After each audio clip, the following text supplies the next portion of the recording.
Hello बच्चों। तो सवाल बोल रहा है एक सिलेंड्रिकल रॉड है with one end in the steam chamber and other end in the ice results in melting of 0.1 gram of ice पर second if rod is replaced by another rod with half the length and double the radius of the first and if thermal conductivity of material of second rod is 0.25 times that of first, the rate of which ice melts will be। तो अगर आप notice करो, सबसे पहले बोल रहा है कि एक रॉड थी हमारे पास जिसके एक सिरे पे स्टीम था और एक साइड में आइस थी, राइट। इसका कुछ लेंथ L था, area of cross section A था करस्पॉन्डिंग टू R रेडियस जैसे उसका दिया है, और मान लो पहले का थर्मल कंडक्टिविटी K था।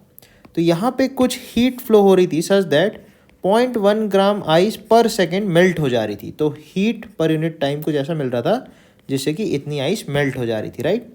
अब क्या किया, एक दूसरी रॉड ली जिसका लेंथ आधा है। अच्छा, रेडियस उसने बोला है, रेडियस जो है वो 2 टाइम्स है। तो अगर आप बोलोगे रेडियस को अपने 2r कर दिया तो एरिया होता है पाई आर स्क्वायर। तो नया एरिया हो जाएगा पाई 2r का होल स्क्वायर। तो यहाँ से नया एरिया आएगा 4 टाइम्स पाई आर स्क्वायर।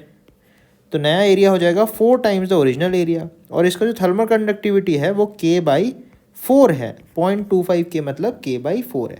अब सेम सिचुएशन दी है, यहाँ पे स्टीम है, इस तरफ आइस है, यहाँ स्टीम है, यहाँ पे आइस है। अब बोल रहा है यहाँ से कितनी हीट ट्रांसफ़र होगी, मान लेते हैं I डैश होगी। तो अगर आप नोटिस करो, हीट का करंट जो होता है वो डिपेंड करता है टेम्परेचर डिफरेंस अपॉन कितना थर्मल रेसिस्टेंस है, राइट। तो अगर आप फर्स्ट केस में थर्मल रेसिस्टेंस निकालोगे तो वो होगा L/KA। Where as second case में अगर आप थर्मल रेसिस्टेंस निकालोगे तो L हो गई आधी, L/2, K हो गया K/4 और एरिया हो गया 4 टाइम्स ऑफ A। तो आप नोटिस करो R2 जो है वो 1/2 ऑफ L/KA हो गया, मतलब ओरिजिनल रेसिस्टेंस का हाफ हो गया एक्चुअली। तो R2 इज़ 1/2 R1। इसका मतलब अगर रेसिस्टेंस हमारा आधा हो जाएगा तो I डैश को हम लिख सकते हैं डेल्टा T अपॉन R/2। तो 2 कूद के ऊपर चलाएगा तो I डैश आपको बिल्कुल दिखेगा 2 टाइम्स ऑफ I, मतलब डबल हीट अब इसमें से फ्लो करेगी तो डबल आइस मेल्ट होगी। इसका मतलब करेक्ट आंसर हो जाएगा ऑप्शन बी। थैंक यू बच्चों।